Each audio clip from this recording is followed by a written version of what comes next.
I'm going to again share with you a little bit about my teaching, although as you'll find out in a few minutes, I've had kind of interesting journeys through this all. I call this talk Reinventing the Data Analytics Classroom. And actually, the name goes, the credits all go to my husband, because he said that's the name that you need to give it. And the minute he said it, I completely, that was the right name for what I'm going to show you in a minute. So it tells the whole story, and I'm going to take you through a journey of reinventing again and again and again, which is what teaching ends up being if you want to do it well. You'll notice a photo at the top. That is my PhD advisor and my master's advisor, who passed away just this year. And she was an amazing teacher. 20, 30 years ago, she was making videos so that students who couldn't come to class could actually watch them. So innovation was always around me without me even noticing it. And only in hindsight, you start noticing what your teachers were doing. If they were really good, you actually did not notice it, which is an interesting part. So to tell you a bit about my background, if this thing, all right. So I'm sorry, the map has to be really wide because I have to put in the whole globe in here. I studied in Israel. I grew up and studied in Israel. And my master's and PhD are in statistics from University of Engineering. It's called the Technion. And I studied statistics, but around me everybody else was studying engineering. So when I was a TA, everybody else was an engineer. All the other faculty were engineering. And that's kind of an interesting start. And the reason I'm mentioning this is because I had to move through very different environments throughout my entire career. So then when I graduated, I moved to the United States, to Carnegie Mellon University. And there I was a visiting professor at the Department of Statistics, which is inside the social sciences school. Very different place from engineering. So the students were all of a sudden a little bit different. My colleagues were statisticians in all kinds of fields. It was a very different environment, and I had to teach different people. Then I moved pretty close, you see those little two places, to Maryland, which is even driving distance.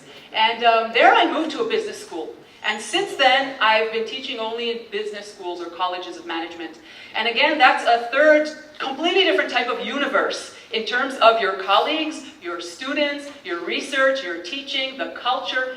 Everything is different. So you have to get a shock every time and relearn. I'll also mention another thing that you might appreciate. When I moved from Israel to the United States, all of a sudden I had to start teaching in English. In Israel, we teach in Hebrew. It was a huge change for me. I had times in my classes where a word just would not come into my head and I'd have to do pantomime. So changing languages is another mind teaser as a teacher that can drive you, your resources low. Finally, after spending, around 12 years in the States, we decided to move back to Asia.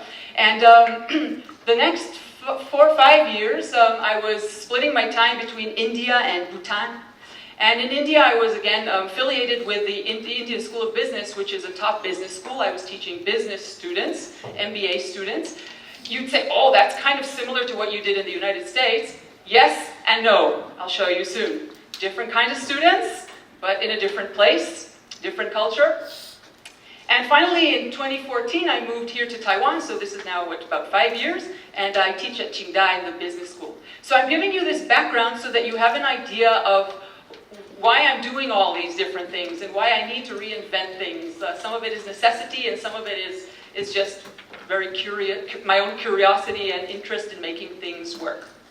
Okay, so my research, just in very brief, because this talk is not about my research, I'd say very simply it's about methodology, developing and testing and evaluating statistical and data mining methodology. So it's used by lots and lots of different researchers and application areas. But what we do is we think about the methodology itself, we try to develop it, assess it, evaluate it. And my most well-known research is about the difference between explaining and predicting. And statistical methods are used for both. Data mining is used kind of only for one of them. But there's a big divide in the world between disciplines who do explaining and disciplines who do predicting. And things have really changed in the last 10 years with all the big data. But this is my main research, so if anybody's interested, you can just type to explain or to predict, and you'll find all that stuff there.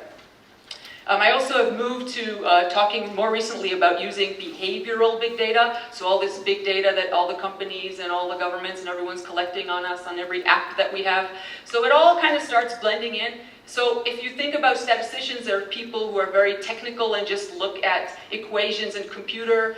No, actually, a lot of us are moving into and have been working in talking about human subjects and their data and how are we handling it and what are we doing and how are other people using it. So it's a whole big ecosystem. But let me move to teaching, because this is about teaching. So you'll see that I kind of started teaching a long time ago. But the funny thing is, it's not that I look much younger than I am. I was very lucky when I was in my last year of undergrad.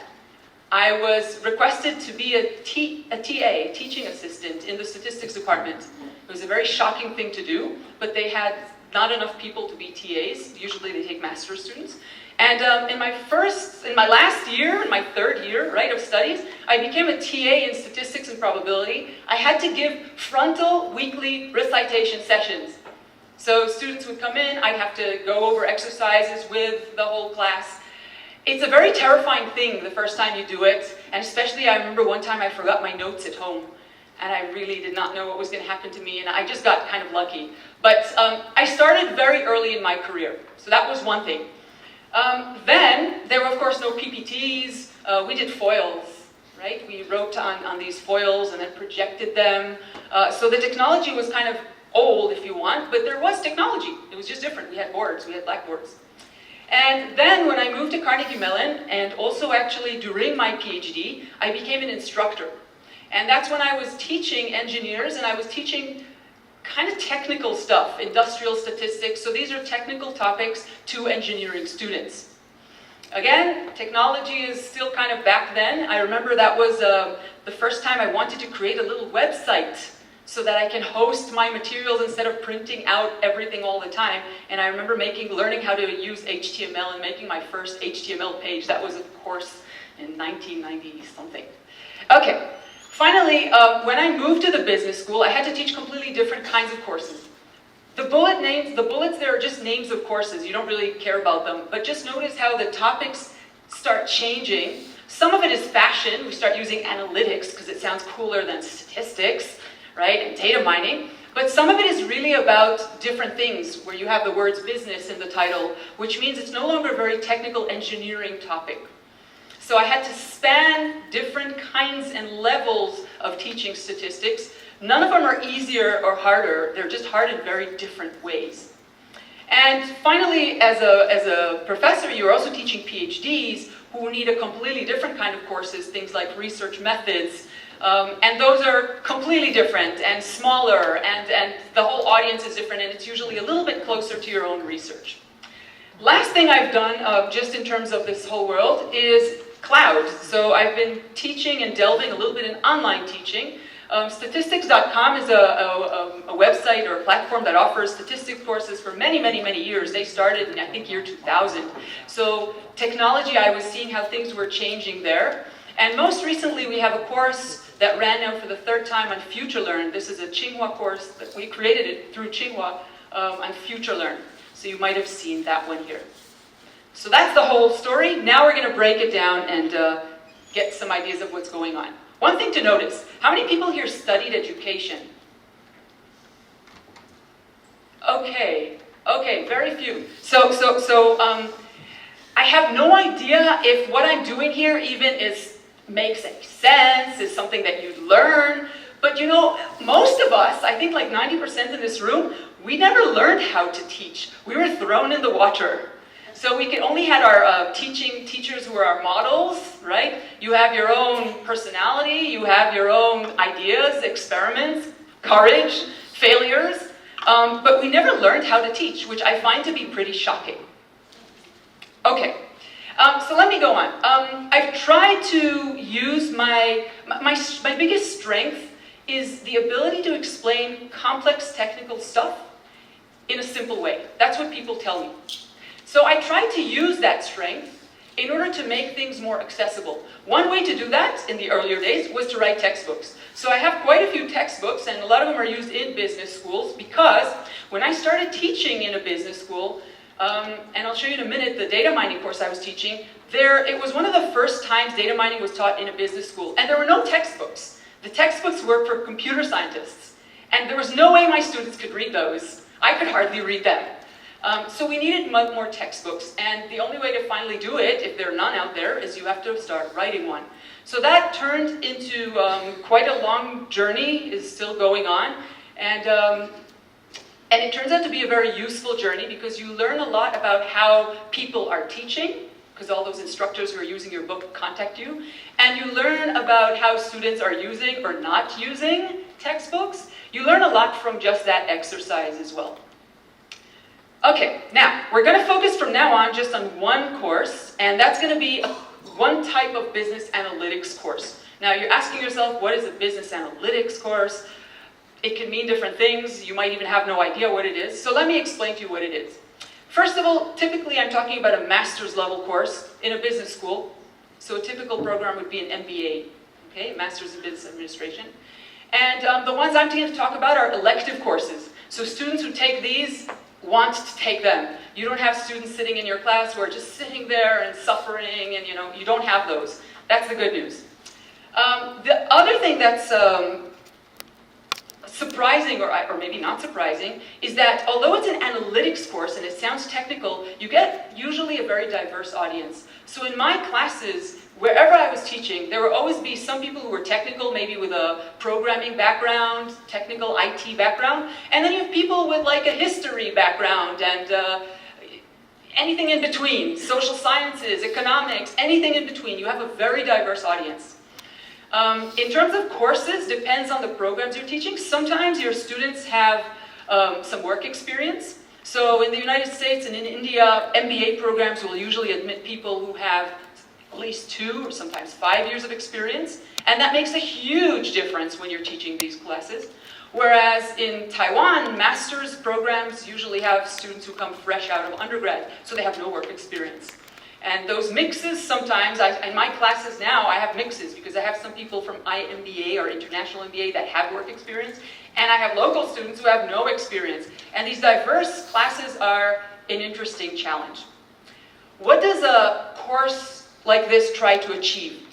Very, very generally, a course like this will try and teach you how business and data mining integrate. So it's not just about learning data mining, it's not just learning about business, it's about how you can use data mining in a business, integrate it together.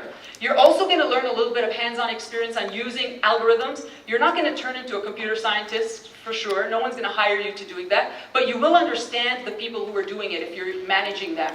You will be able to talk their language. You will understand the principles of what they're doing. Third thing is you're going to become familiar with all kinds of applications. So there are a lot of applications that you need to kind of get your hands into and understand why they're useful or not useful. And lastly, you really need to know your boundaries. Because if you think that, oh, now I know everything about business analytics, now I know data mining, now I understand, that's the end of you. The people who understand their boundaries, what they can do and what they cannot do, and who they need to hire, who they need to work with, where they need help, that's really a big message of these types of courses. So you throw them in the water in lots of different things, and you let them swim and find when they need to hold on to something. Okay, so that's generally, and you can have lots of different kinds of courses under business analytics, teaching different specific data mining topics, but they'll typically all try to do this in the places that I know and in the places that I help. I specifically developed two courses like this. One is called data mining in some form, and one is called forecasting in some form. And they're a little different, and I don't want to get into it. It's not really important. They're just different approaches, different kinds of data and methods. The other thing is I've taught, here I say it's 2 formats, but I would actually say it's not really 2. It's traditional, lecture mode, it's flipped, and it's lots in between. And I'm going to show you the whole evolution of reinventing and reinventing and reinventing. So there's a whole continuum of things in between. So what I'm hoping to do is to share with you through my journey a few main things. First of all, what I learned over the years. So the 4 main things is that really the cultural adaptations are super important. You can't transport a course from one place to the other one, even if it's just 100 kilometers away, and hope that everything works fine. It just does not seem to do that. Now, I did a little bigger hops. So, for example, when I moved from India to Taiwan, or from the US to India, I had some shocks in for me. You see, I noticed the silence and activity, passive and active. In India, you can imagine which words kind of characterize India. Passive? Oh no, anything but passive. Indian students are active, they talk, they won't stop talking, everybody wants to talk at the same time. Very active. In Taiwan, you walk into the classroom, you make a joke, it's like some people will dare to laugh. So everything is different. And again, Israeli students have a very different mentality from American students. So you have completely different reactions to the way you're teaching, the way you're communicating, everything is different.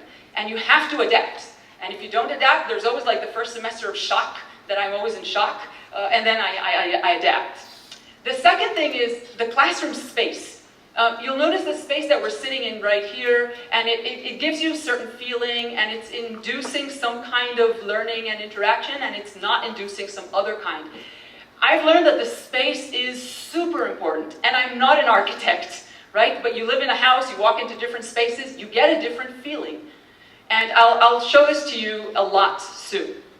Third thing is course length. So I was teaching the same course, kind of, same content, in a version that was 14 weeks, in a version that was 5 weeks, and now in Taiwan, in the longest version in the world, which is 18 weeks, 3 hours every week.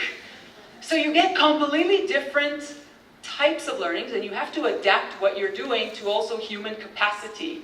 Cognitive, emotional, social. There's a lot of that to do with how long and how fast the course happens. And finally, technology is really changing all the time, but you end up making choices. Whether it's LMS, you're going to see a lot of different choices. I'm sure you all make choices also on the technology that you use. Whether you're using a whiteboard, I call that technology. Whether you're using tables, I call that technology. Anything you use, you're going to have to make choices. So that's another thing that I noticed when I make the choices and I change them to adapt to my course, that makes a big difference. I don't just use what is given to me and just take it. Next thing is I'll try and share with you how I tried to achieve these different objectives. And as I mentioned, what I did was I took my course and I was reflecting a lot when I built this talk. This is the first time I'm giving this talk. I'm jumping into the water here with a whole new different topic and audience. And when I was thinking and reflecting back, I thought to myself, okay, what was I doing?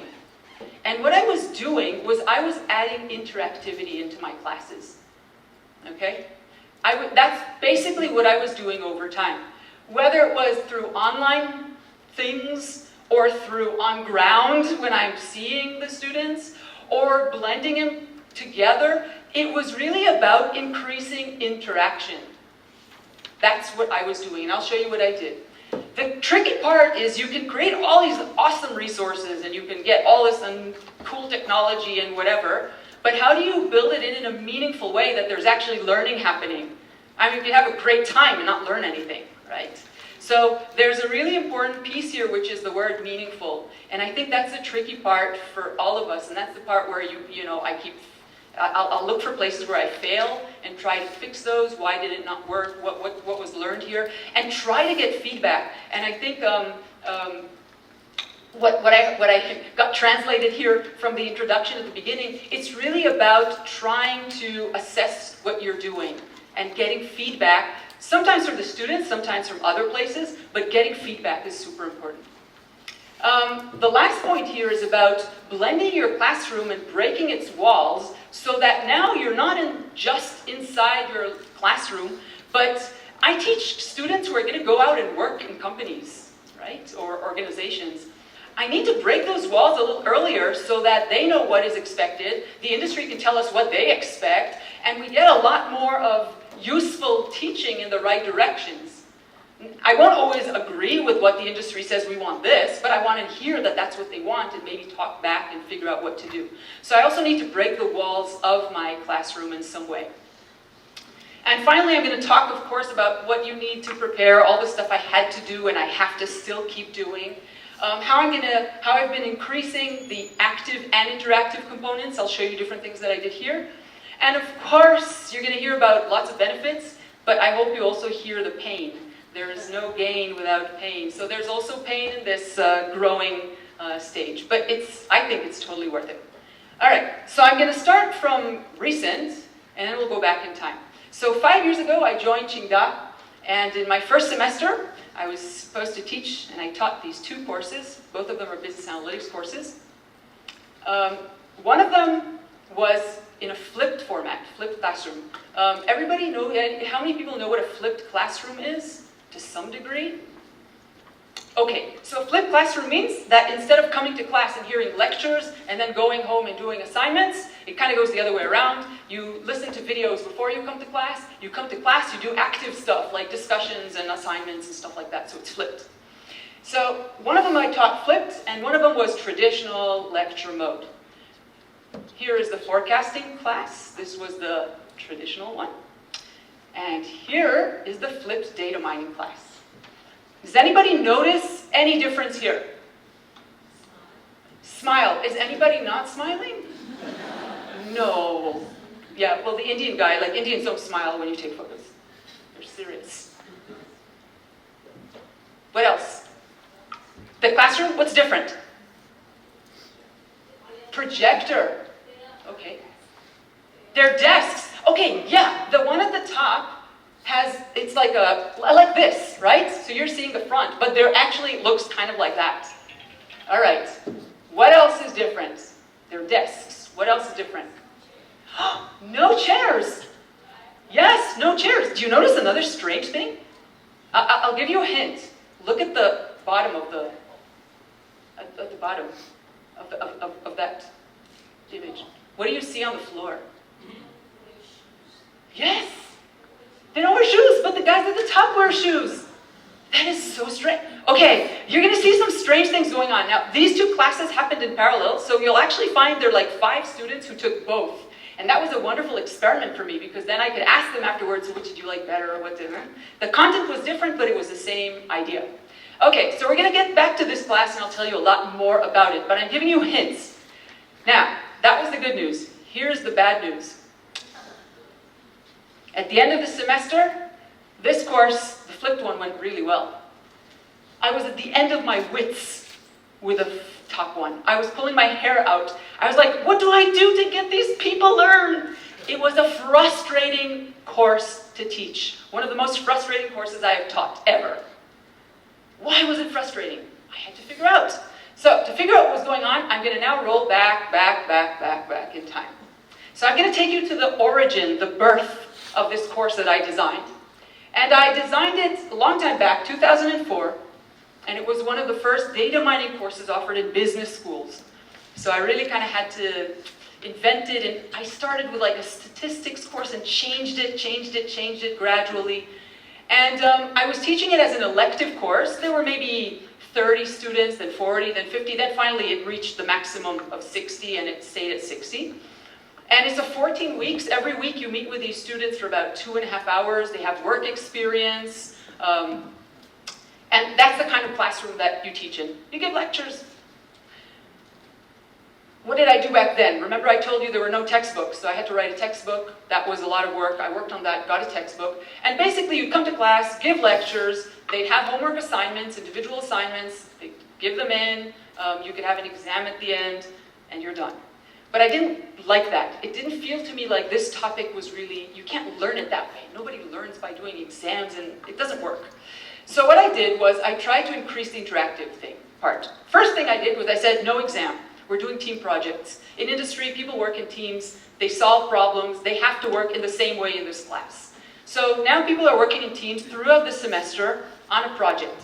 So that's interactive because I also get to meet with them. Maybe not very often, but with every team I met at least once for about a 20-minute period to discuss their project. They also do project proposals to the whole class. They do project presentations at the end to the whole class. They get detailed feedback from me on all of those.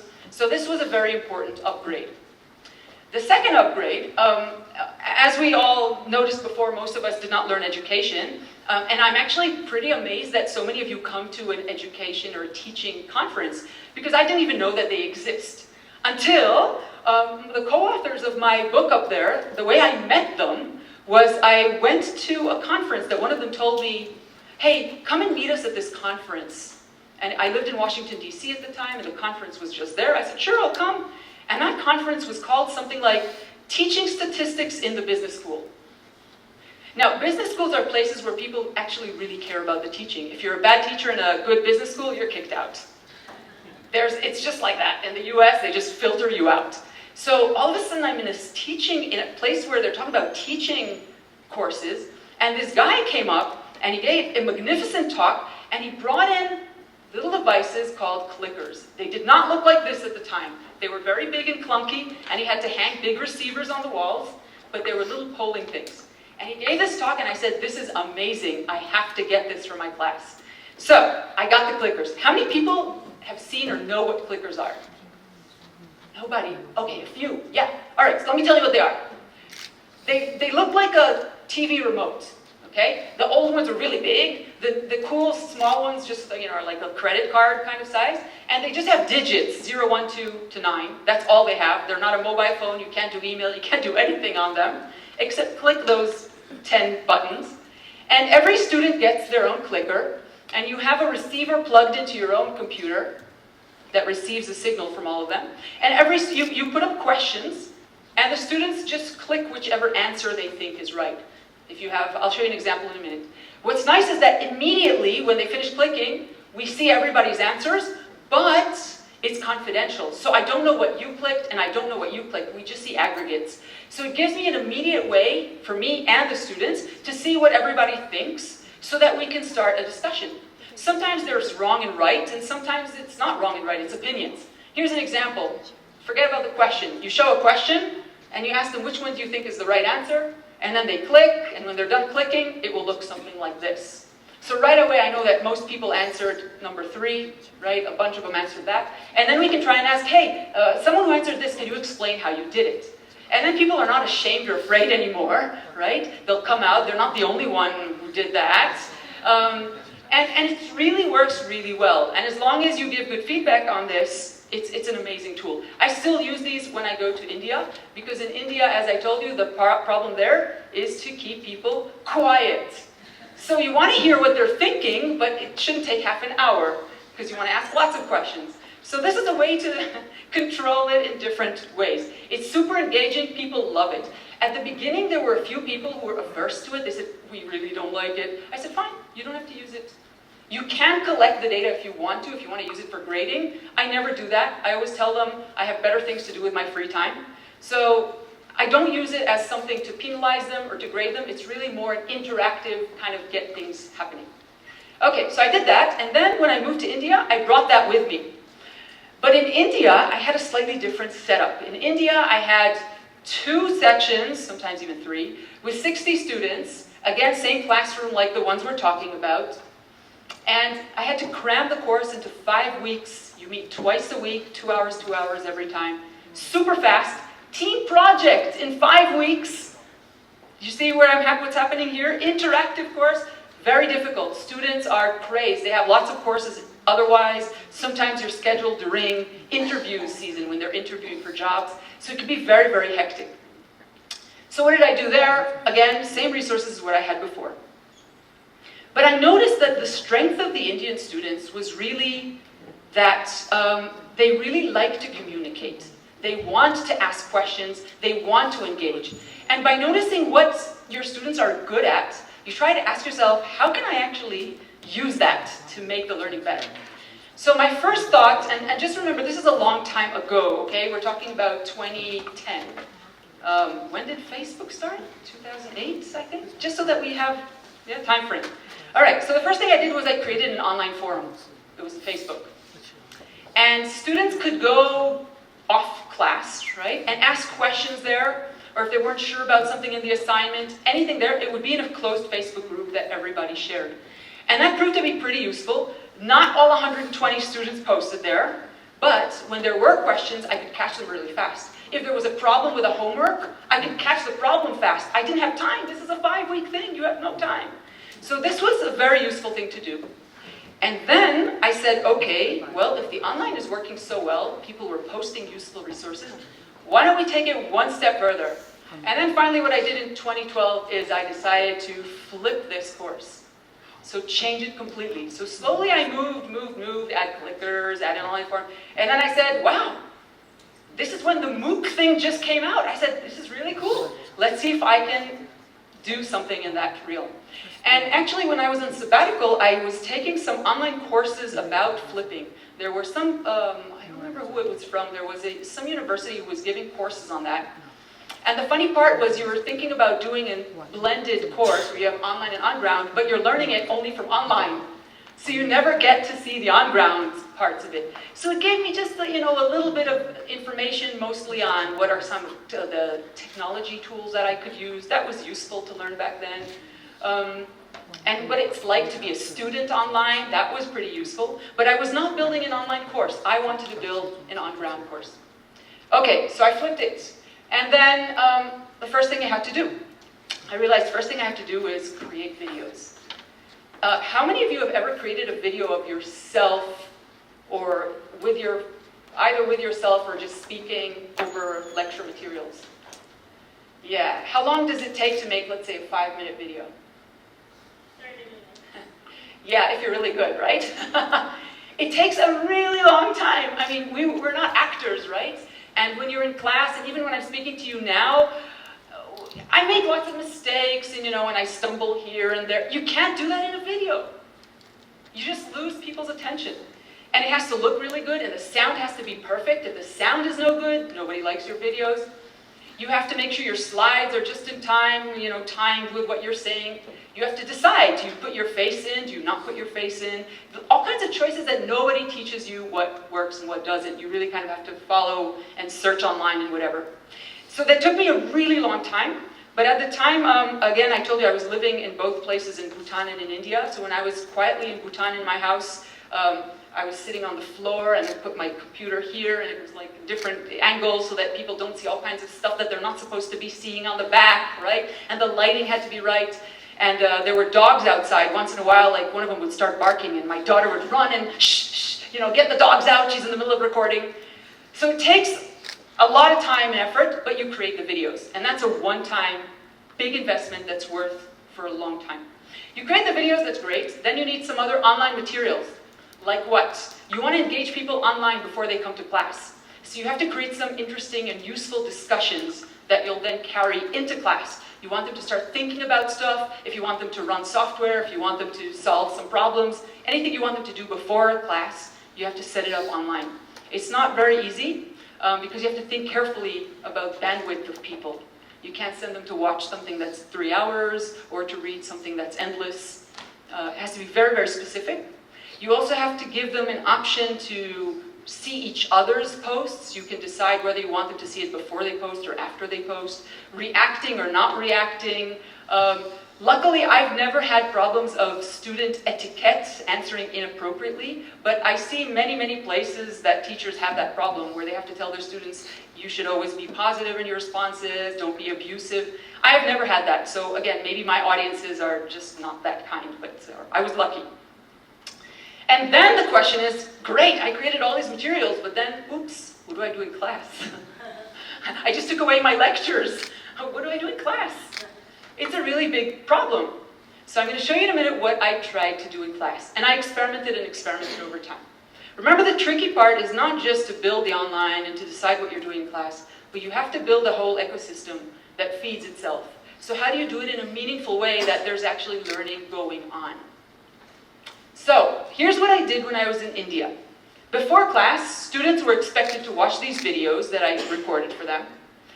There's a textbook that they were supposed to read, a chapter, let's say, and then I put the textbook reading together with some kind of problem or a case or a question, and they were supposed to start answering it online. So that also made sure that they read that chapter, that they're familiar with what we're trying to do, and that they're prepared when they're coming into class. And by the way, I'm going to make all my slides publicly available, so you don't have to take photos if you don't worry about it. They're all going to be there. Next thing is when they come to class, what do I do? So I take the discussion that we started online and I bring it into class. I can also answer and discuss lots of questions that came up when they were going through the online components. Maybe they didn't understand some things in the video, maybe the assignment they were doing, there were some problems. So you have that time now in class to discuss those. I use still the clickers. Clicker questions are still great. You can still ask more things in class to make sure that the main points that you want have come through. And I also had time now for something completely new, which was an assignment that you do in class. And I had them do it usually in teams. So my students sit in class and they get a worksheet. Those are the clickers, a worksheet. And that worksheet gives them instructions of sit together and here's what you're going to do. And what that allows me to do is that now I can go to every group, and every group is working at a different pace, and give tips and look at what they're doing and ask them, why are you doing this? And then holding the class for a minute and saying, hey, hold on everyone, this team just found out that you could do this way. Does anybody find out a different way? So you get to let teams find stuff on their own, at their own pace, and you get to share it back to the class. So it's not just coming from you to them, it's coming from them to me, to others, and it's pretty amazing. I learned a lot of things that I would never have learned without doing this, just by seeing what they're doing. Other thing that you could do is you could do guest lectures, but you gotta be kind of careful because the students are already kind of spoiled with a nice interactive class. So if you bring a person who just comes and lectures for an hour, they're gonna be really disappointed. So you have to, and I'll show you soon a preparation that I did for a lecture. And finally, I find very important, at least in my classes, because these are business students and this is what they're going to be doing later on, they need to have opportunities to present their work, present their project. So I make time using this flipped classroom for both presentations during the middle of the semester when they propose their projects and presentations at the end where everybody sees everybody's presentations. So it's not just about presenting or improving your own presentation skills, but it's about listening to other people who might be the people you're managing next year and understanding how to listen and what kind of questions you should ask and how to critique things. So it's a mixture of learnings that you get when you do these things properly. Many times I see in Taiwan, students need to create presentations and projects and whatever, and they do it well. I mean, slides here are usually much more beautiful than other places that I've seen. But I think that many times there's a missed opportunity in terms of the feedback that they get and their opportunity to improve it for the next time. So that kind of learning of how to do it properly and what worked and what didn't work is important. Finally, when they leave my class, they have an individual assignment. In some courses, I start those individual assignments in class. So they're sitting in class, they're beginning the individual assignment just to make sure that they got the main idea, and if there are any big questions, we can solve them in class. But then they take it out and solve it, continue at home. So that's one way that I did it here. And of course, they're all working on their team projects outside of class. They're meeting with themselves, they'll meet with me once in a semester, etc. The last thing that I also do out of class, this is my website where I actually post most of the team projects so that students can also go back to previous years and see other projects. So they get ideas of what kind of things people are doing and they get ideas of standards. And unfortunately, or fortunately, it's the most popular web page on my website because students from around the world are looking for a free project. Let's copy a project from somewhere and not do the work. Student projects, and they get here. But they can't really copy it. Yeah, you don't have the data, you don't have a project. So the last part is I run competitions, and competitions, you can either do your own or I use platforms. They're like, currently the most popular platform is called Kaggle, that belongs to Google, and it allows you to run a contest, a data mining contest. And you can run it for only your class, and usually what I do is I open it to the world. So my students are competing against the world and kind of get an idea of what's going on.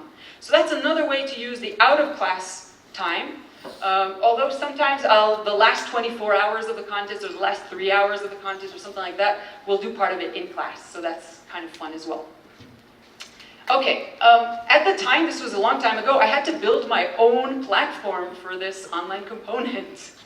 So I put it together with the Google Sites. And it was really primitive back then.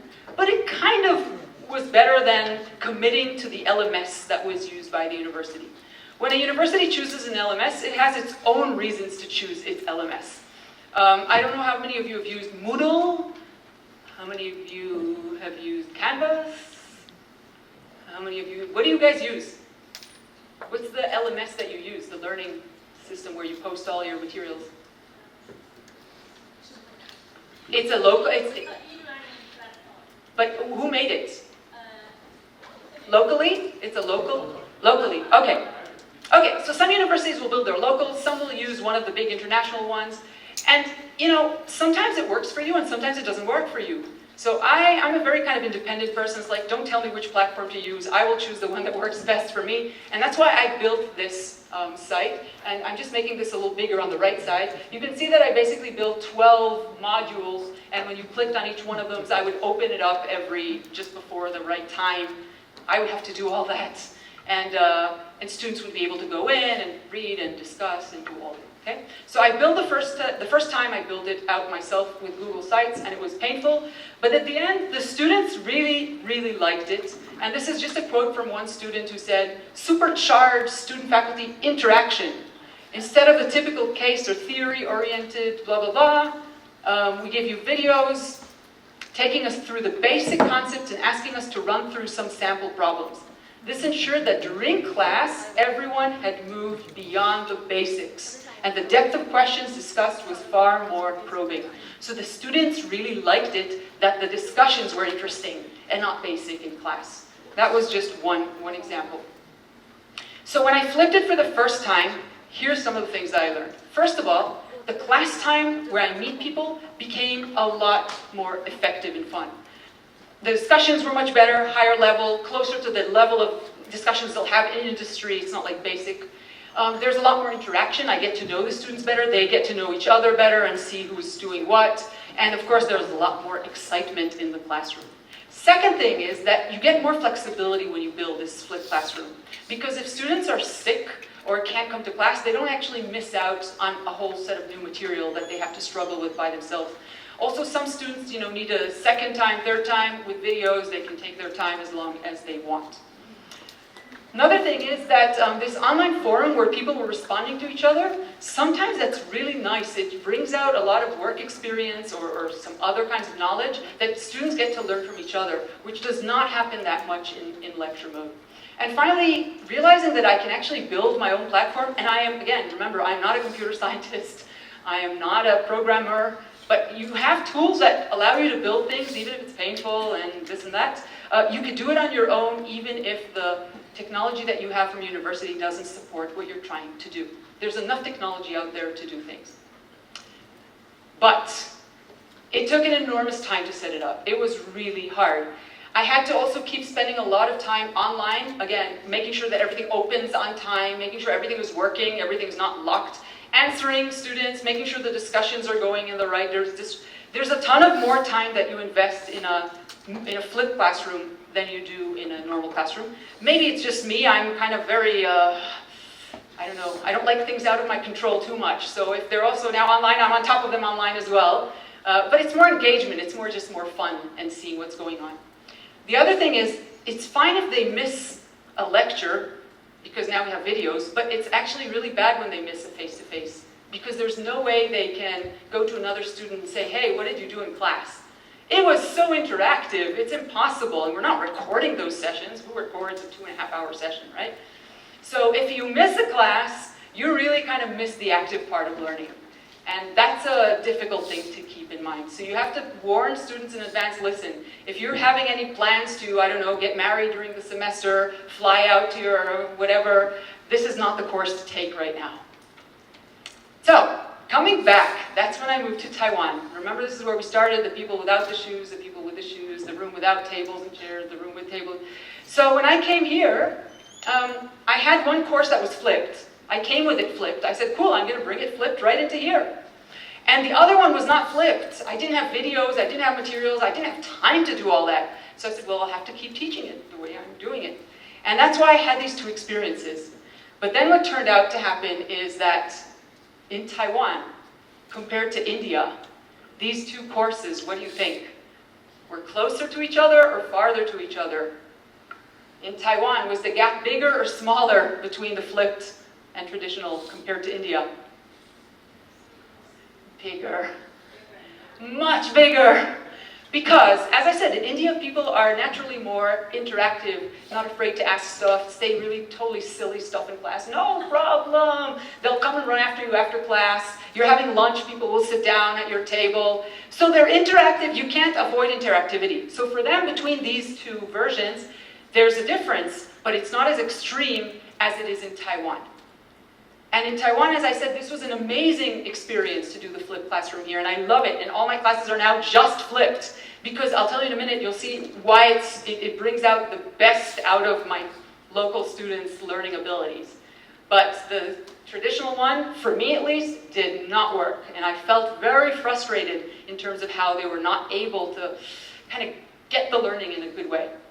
Okay, so what did I do to adapt it to Taiwan? First of all, I had to change some examples in the online. Instead of talking about some company in India, I'll talk about some company, in Taiwan or something like that. We added captions in English. I didn't have time for Chinese. If anybody wants to do a project in their life, I'm very glad to help. And then for face-to-face, I really had to figure out, whoa, that was not nice. Sorry. How did that happen? Sorry.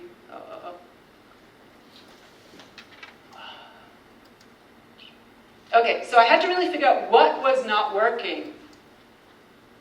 Here we go. Okay, what was not working? And why were they passive? I couldn't figure it out until, right? You can't change it until you figure it out. So it took me time, and the lucky part was I was doing the other one flipped, so I could see what was working.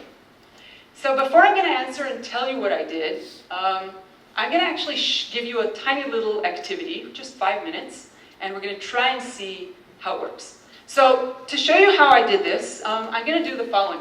I'm going to teach you a really, really basic thing in data mining. Okay? So the thing is this. Let's say you're a company and you want to start using data mining. You have no real idea what it is. You just know, oh, predictions, something, AI, what is it, right? So suppose that I have some kind of a measurement that I'm interested in. Maybe I'm measuring blood pressure, if it's a healthcare thing. Or maybe I'm measuring diet. Or maybe I'm measuring teaching performance scores. Or maybe I'm measuring how much time you're spending on your mobile phone. Okay? Maybe I can measure all these things. I'm a company. And what I want to do with data mining is to use this data to predict something about one of these measures. Maybe I want to predict your teaching scores, given how much time you're spending on your mobile, your diet, your blood pressure. Okay? I want to predict this for new people. So maybe I know about all of the people here. I collect all our data. But I want to predict for some new people who are going to hire what's going to be their teaching score. Okay, so that's the problem. Now, how does a company decide what to predict? It depends, first of all, on what their data are. And also, it depends on what are their challenges. What are the opportunities that they have? Okay? That's it. Now you've learned. This is one of the most basic and sounds so trivial, but you won't believe how complicated it is. So, we're going to do a little experience where we have, Amber, we have the little sticky notes. Okay, so the person who's sitting either to your left or to your right, that's your pair. And you're going to sit with your pair and try to answer 3 questions. We're going to try and figure out if you have data on EasyCard. Who knows what EasyCard is? Yo-yo card? Who knows what it is? Who knows what it is? Do you guys use a different system for paying on the... yeah. What do you call the card here? What's the one that you guys use? No such card here? Okay, folks, you live in other places also. You've been to other places in Taiwan, in Kaohsiung, in Taipei. What do you use to pay on the MRT? You can use the student card. Same card. What's the card called? A student card. Student card. Use your student card. That's right, yeah. Okay. All right. So, we have a card. I hope you've heard of the yo-yo card. It's a magnetic card where you can add money to it. And then you can pay in 7-Eleven. You can take the buses. You can take the trains. Right? You can do lots and lots of things with that card. People familiar with that card? If you're familiar with the concept of this card, please pick your hand up. Okay. If you're not familiar, then sit with someone who is familiar with it. All right. So what we're going to do is you're going to get 3 sticky notes, and you're going to think about this. Suppose I give you all the data that the company who has these cards, they're collecting all the data, right? Everything that you do. Suppose I give you all that data. First question is, what kind of data do they have? What do you think they have? Just write down on your sticky note one thing that you think they have. Okay? For example, I might say, oh, they have the data about my trips on MRT in Taipei, because I live in Taipei. Okay? So they have about their passengers. That's an example. Think about other stuff. The second question, you're going to answer on a different sticky note, you get 3 sticky notes, is what can we predict if we have that data? Okay? And think about one thing that you would want to predict. One, just one, and put it on that second sticky note. And then the third thing is who can use that? You don't have to, it doesn't have to be this company. You can be any other company or any other organization or anyone else. What can you use these predictions for? How would it be useful? How would someone use it? Okay? So sticky notes are going around, I think. Everybody have sticky notes? Yes? If there's anyone that doesn't have a sticky note, can you please put up your hand and we will send them over? Yeah, pick up your hand if you do not have sticky notes. Okay, and sit down and just one on each sticky note. And when you're done with the sticky notes, where's the board? The boards are right in the middle of the Oh, okay. of the stairs. So you have 3 boards here. Yeah, but we want sticky note number 1 there. Sticky note number 2 here. Can we put numbers here? 1, 2, and 3. Yeah, well, can we number them? Yeah, that'd be great. 3. Yes. Yes, 1 sticky note for 1 question.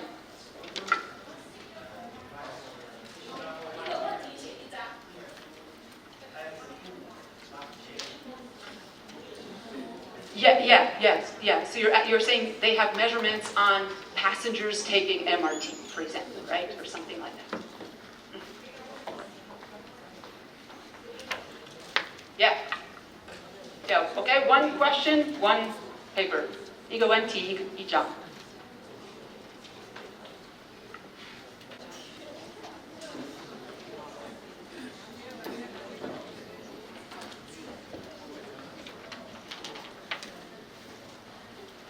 Okay, everybody have their sticky notes up there. We're going to leave them there after the talk too, so you'll have time to take a look later.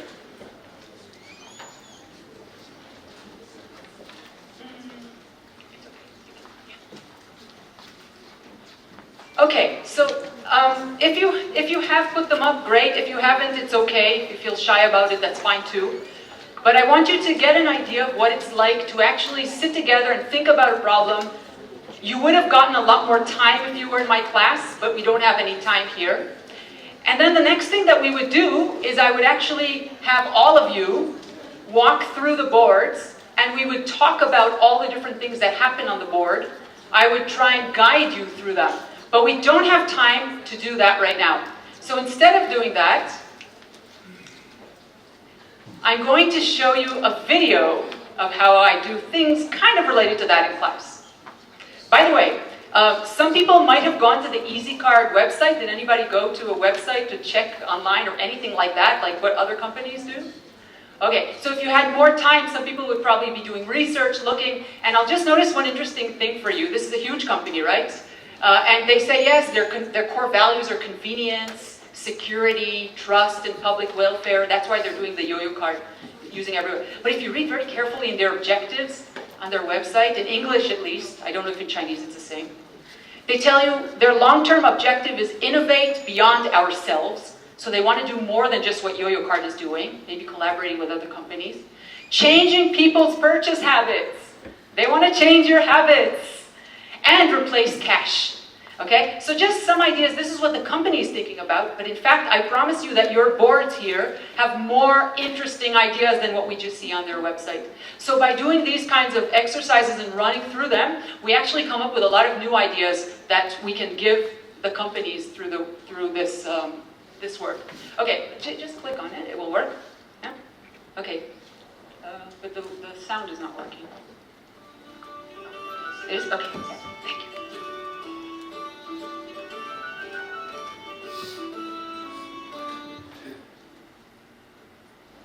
Hi, I'm Galit Shmueli, and I'm teaching the Business Analytics Using Forecasting course this fall. This is the first time that I'm teaching this course as a flipped classroom, and I'm welcoming you to my on-ground classroom, which is flipped. What we do in the flipped classroom is we don't have the normal lecture mode, so there are no lectures in class. Instead, the students watch some videos and watch the textbook before they come to class. We have a discussion board that we start online, and students also work us on a small assignment before they come to class. When we come and meet here in class, we use the time for problem solving. We start with class by going over what happened online, by looking at, for example, what were the main keywords that we talked about online. And we have a special help me board with questions that were not answered before, and that we try to answer as a group. Some of the questions can be answered, the students answer themselves, sometimes I answer some of the questions. But the flipped classroom means that the on-ground class time is not about a one-way type of teaching, it's about learning from each other, it's about doing activities in teams, it's about learning from your team and from other students, and it's being able to go beyond the material that was learned in the lecture mode that was online and implementing things hands-on. One very special thing about the flipped classroom that I use is that you can see in this classroom we don't have any tables and we don't have any chairs. So what we have is lots of whiteboards and places to hang out in teams as it feels most comfortable. And this is much more natural for a problem-solving type of class, even when it has to do with analytics and with laptops and with technical topics. And the way we use all of these is that I can actually, first of all, give hands-on activities in class, and students in different teams work on them together. And then we compare notes. Different teams can see what other teams have done. The other thing that we can do is I can devote individual time to every team and talk to them either about what they're working on at that moment or about a project that they're working on throughout the semester. And those are activities that you usually do not have time to do when you're doing lecture mode. So we combine both the online and the offline in a kind of an unusual way, and it seems like the learning is much better. It's definitely a lot of fun doing this. We actually start every one of our on-ground classes by stretching a little bit and moving outside of our comfort zone by doing a little bit of yoga, which also helps us to be less afraid of trying out new things and stretching our bodies so that we can actually sit and move around more comfortably and stay up for a whole 3 hours of problem solving. That's my flipped classroom, and you're welcome to come and check it out. Okay, so I wanted you to see the space that I'm working in. Space makes a huge difference. And that was one of the lessons when I had these two parallel classrooms, was I was lucky we have in our institute a studio, which is not meant for teaching. Nobody was teaching in it. It was used more for studio work, design studio work. But when I saw that classroom, I said, that is going to work. All the other classrooms in our building were just a disaster from a pedagogical point of view for a classroom of like 30 students. It just did not work. And that room was amazing because there is no me and you. We're not facing in two directions. There is no place to hide. Everything is whiteboards on all the walls around you, and there are whiteboards on wheels that you saw we can bring in. So you can make this room into anything you like. You also notice that I do some yoga at the beginning, where actually people end up even touching each other a little bit so that the walls between people start breaking down and they realize we should come out of our normal student mindset and think in a different way in this class. That's why also there are no shoes. So it's kind of walking into space and saying, I have to think in a different way here. I can't just do my own routine and expect the knowledge to come and drip into me from somewhere else. So that was one thing. Remember that I wanted to flip the other course. That was a disaster. I was lucky, and the next year I was asked to offer through Tsinghua a MOOC. And for the MOOC they said we'd have to record all the videos. And luckily they have an amazing studio for recording videos. So the whole summer I had to spend recording videos, but the quality is amazing. And working in a studio as opposed to sitting in your own little house with the dogs barking outside, it's a very different experience. It's pretty brilliant, actually. And we recorded a whole lot of different videos in different locations. Some are technical, some are interviews, things like that. And there's a whole set, and I put everything on my YouTube, so everybody can view it from anywhere they like. There's a whole lot of them. And I'll just give you a glimpse of a video that's a more technical video, and you can see how not technical I'm making it, so that people will feel comfortable and curious to go and read the chapter in the book about it. So this is a 4-minute video.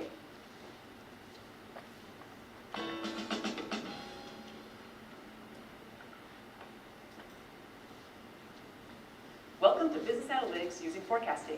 I'm Galit Shmueli. In the last videos, we talked about the moving average, a type of smoothing method. In this video, we're going to talk about the operation of differencing, which is a little bit different. Whereas in the moving average, we were adding values up. Here, we're actually going to look at differences between values. What does it mean to difference a time series? The idea is very simple. We're going to try to remove trend and or seasonality by taking the differences between values in the series. This is going to be useful if we want to, for example, use a moving average to forecast a series that has a trend or has seasonality. We saw that the moving average can't really capture those patterns, so differencing will help us remove these patterns beforehand. The differencing operation is very simple, and that's why, again, you'll find that it's pretty popular. The key concept in differencing is called the lag, and we're going to talk about what it means. So first, what does it mean to difference a series? The differencing operation means taking the difference between two values in a time series. The lag tells us how far apart these two values are going to be. Here are some popular lags and their uses. Lag 1 differencing means taking the difference between each two neighboring values. This is useful for removing trend from a series, since the series of differences or jumps between values will no longer contain a trend. Another useful type of differencing is of lag M, where M Okay, so you get the idea of what we were trying to do here. is the number of seasons in our data. Lag M differencing means subtracting the value from the same. Okay, so I hope you got the idea of the kind of level of technical that I do in the videos. But again, I do expect my students to go and read a textbook. So although today students prefer videos to reading, you can't really do that completely without getting some stuff done. So it's about encouraging them and giving them an overview so that they feel comfortable when they go into the textbook and understand where the details fit in what they're not learning from the video. Okay, so now let me just show you some photos of what the classroom looks like and explain what I'm doing. When I talked in the video about help me and keyword boards, what I found that works really well is, again, bringing in from the online part. They come into class, and I'm not 100% sure what they understood and what they didn't understand. So I have one big board that's called a help me board, and people can go there and write down any question that they have, anything at all. It could be technical, it could be non-technical, it could be whatever they want. And then there's another board on the other side, which is called keywords. And that's where you go and you put down the main keywords that you remember from what you did online. And then what I do is I'll walk with the students, we'll start with the keywords, and I'll tell the whole story, kind of summarize, here's where we started and here's what we were doing here with the differencing and the lag, and we do this and that. And if anything is missing there, I'll ask, hey, has anybody noticed something is missing here? Or if there are some things that are wrong or redundant or whatever, you just have to be very creative in putting them into a story. So people can see where all the pieces fit together and why they maybe forgot some things, but they're important. When you're doing this, you've actually probably answered some of the questions on the Help Me board. But then we walk down to the Help Me board, and again, you kind of, when the students are writing, I'm going to these boards and looking because I have to process where things are going to go, right? So you have to go and read and kind of find out what's going on. And then when you go there, you kind of choose the problems that are easiest for you to answer at first, because that's the best way to start, right? And then slowly you start moving up. Now, sometimes there'll be a question that I don't know the answer to. It might be a software question. How come when I run this command, I'm getting an error? And they'll write it down. I have no idea. And I'll say, well, does anybody have the answer to that? So I'm usually asking the students first to answer themselves, even if I know the answer. If nobody knows the answer, then I'll give some clues and I'll walk them through it. And in some cases I'll say, I don't know what the answer is, but here's how to go and find it. Go and find it, and when you find the answer, please post it online for all of us. So it's really about not just helplessness, but it's about how to find answers to what you need to learn. So you see that. The other thing you're seeing here are people working in teams on an assignment that I give them in class. So the team that works on the project, they'll also be the team working together for the whole semester, so they kind of get to know each other and know their strengths and weaknesses. And they'll use their whiteboards, and I basically allocate spaces on the whiteboards. I have 8 teams. I limit my classes to 32 students with 4 people in a team. And they're 8 boards, and your board belongs to you. You can use it all the time. But your board is only for you to write on it. Everybody else is going to come and see what you're doing. Okay, so it's viewable to everyone, but you only have write access. You're the only one who has write access to your board. What else do we do? You can see that some people are using books. They take the textbook with them, for example, maybe keywords, or maybe they're trying to solve some problem. They'll bring it with them. A lot of them like to put stuff on the floor. You notice that we had these little cushions that look like cubes. You can sit on them, you can put laptops on them, you can do whatever you want. And that's, again, very versatile, and people find them useful in different ways. People will use the eraser, so I have a bunch of erasers, not just one. You need to have a lot so that people can feel like it's okay to make mistakes and erase them. And the other thing I mentioned is, remember we talked about presentations and how people here, students do a lot of presentations here, but the feedback is sometimes a little bit lacking. So what I do with feedback is, besides me later writing a document to each one of them and sending them detailed feedback, at the end of their presentation, they will have a board with all the feedback from other students. So while a team is giving presentations, everybody has sticky notes like you did, and they're writing down one comment for them, for every team. And at the end of the presentation, each team will have a board with all the sticky notes or papers or whatever from everybody else. They can take a photo, they can take the board, whatever they want to do, it's theirs. So there's a feedback loop in there built in. Another thing I do with on-ground class time is I let students, usually I'll do this once in a course, teach the others a new software. I use some software, but it really doesn't matter what software you're using because I'm teaching a conceptual course. And software changes every few years, there's something else that's hot. But I want the students to be able to go out and learn a new software and teach it to whoever it is, their team in their industry or whatever. And I'll ask for a volunteer, 2 or 3 people, and there's always 2 or 3 people who want to do it. And then they will go and teach the class how to use it. And I'll have an assignment that will use the software. So the students really need to understand it. And there's a whole feedback system built in this whole story. That's one more. And lastly, I told you I use it for guest sessions, but you have to be super careful with guests because the guests have to be prepared to walk into a classroom where they have to take off their shoes, where there is no chairs and tables, where they can't just stand there and lecture. And in fact, you can see what happens when you stand for too long. You know what happens when the students are sitting on the floor and you're talking to them for too long? It's super uncomfortable. So you start seeing them moving, and then need to stop talking. Get up, get up, get up. It's a really good cue. On chairs you could sit forever, and I'll never know when you're falling asleep, right? So the floor is a great thing. And this lecturer is a professor in Portugal, and I told him about my classroom, and he was super excited about it, and I said, but listen, come and give a lecture, but it has to be interactive. And I helped him, and he built something very cool, and you can see the students working on the problem that he gave them, and he was very excited about it too. So that's another thing, just prepare your guests. One more thing is, remember the semesters here are super long, 18 weeks. Everybody loses their energy. By week 14, everybody's like, oh no, one more class. So you have to build in different stuff, different things. And one thing that I found that's different is field trips. But not just field trips of like tasting food, right? Field trips that will give them some new insight. And what I do is, because my teams work with companies, I have every team paired up with either they select someone or I pair them up with a company. We'll choose the company that's most close to me, working with me on different projects, and we'll go there and we'll do different things. In this semester, what we did was, this is a company called iChef, and we went to them and we did an ideation session. They brought tablets showing the students what kind of data they have, and the students came up, just like you did, with what kind of things you could do with their data. And then there's a big board, whiteboards, you can see, very natural for them. And the teams were working, and then we're walking through everything. So the company could also see how cool our students are, right? And want to hire them, of course. But this was an amazing thing for the students to see the space that the company works in, how the company reacts to their innovation, which is not very common. Sometimes big companies in Taiwan especially, they don't welcome innovation.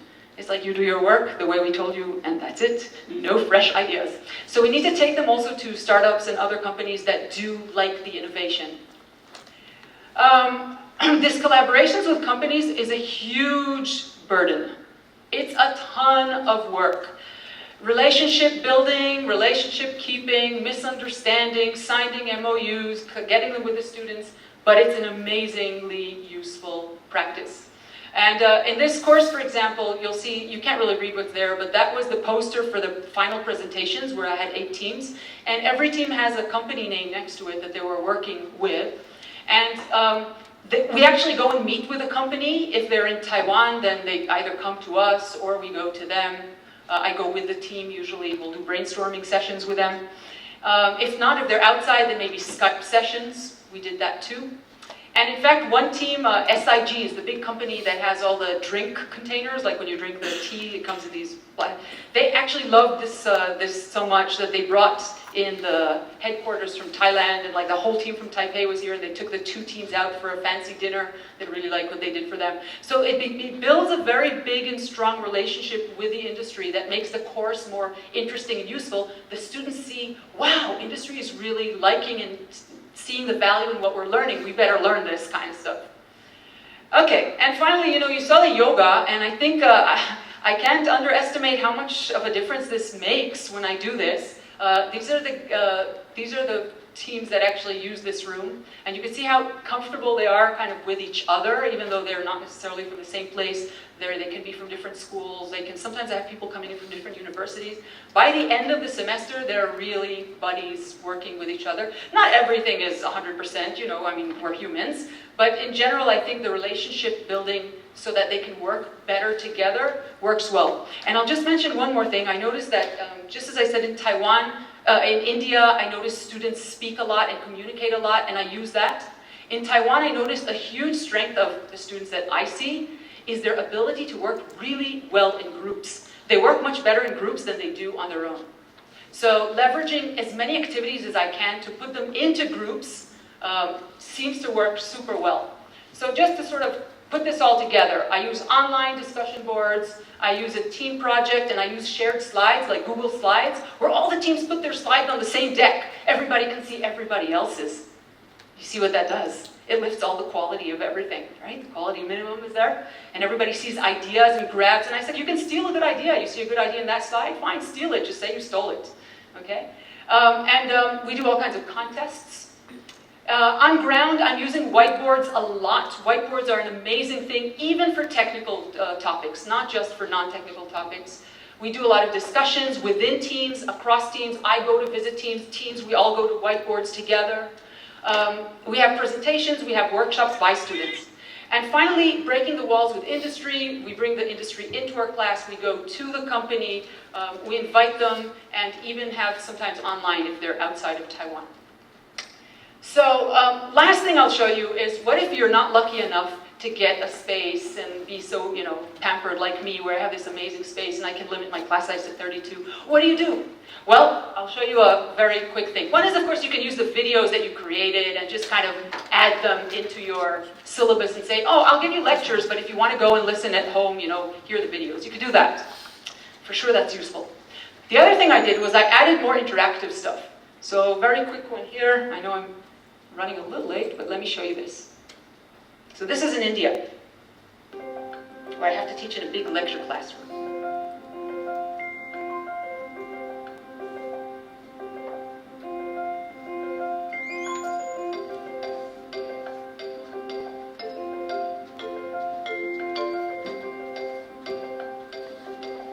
Good morning.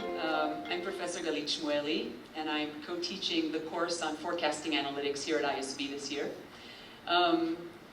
What you're seeing here is an activity, a special activity that we had for the course that is a hands-on hackathon type of guided experience for teams to improve their skills and experience with really trying out solving problems. And the reason we had this activity is because you can do many things in a classroom with lectures, but you actually lack a little bit of the hands-on active learning that you can get done in an environment like this. Where I teach at National Tsinghua University in Taiwan, I teach completely flipped classrooms where there are no lectures. My students watch videos offline. I mean online, but outside of the classroom. And then when they come to class, we have activities similar to this, where they work and try and solve problems. That works very nicely in my environment because we can have small classrooms with maximum 30 or 32 students. At ISB, of course, we have bigger classrooms, and that's a problem to scale these activities to very large classrooms or very large sections. The other difference is that in a normal classroom setting where you have tables that are facing a blackboard, that also is very hard for activities like this. You need a space like here in Atrium where we have tables and students can sit together and talk to each other, and the instructor can easily go and help the different teams in a customized way. So what we did here is we took the material that was covered in class in the first half of the course and reinforced it by bringing in a real problem with a little competition, which you see here in the back. This teams used the software and used the tools and tried things on their own. Some was guided, some was less guided, but then myself and another instructor walked through the different tables, looked at their approaches, discussed it with them, suggested some tips. If they had questions, we answered them, and slowly moved with every team as the activity moved ahead. Asking the students and just seeing their own reactions. I've also seen this in previous years. This is a very meaningful activity for them. They feel like they're actually getting it. Some of the things that they learned in theory, now they really get practice. These activities are also not very nice and clean exercises. They're dirty data, normal data, big problems, and they have to deal with those, which is what will happen once they leave ISB anyway. So this gives them an experience to do beforehand. The other thing they do in these courses is a project with real data and real business problems. So these kinds of activities also help prepare the team to do better in their final projects. And I'm guessing that the teams who are here today and the students who are here today are going to do better in terms of their project, in terms of moving ahead in the right directions and using the tools, the methodologies, and the approaches in a better way. So I think this is a fun and useful activity, and I hope we can have more of these in the next course.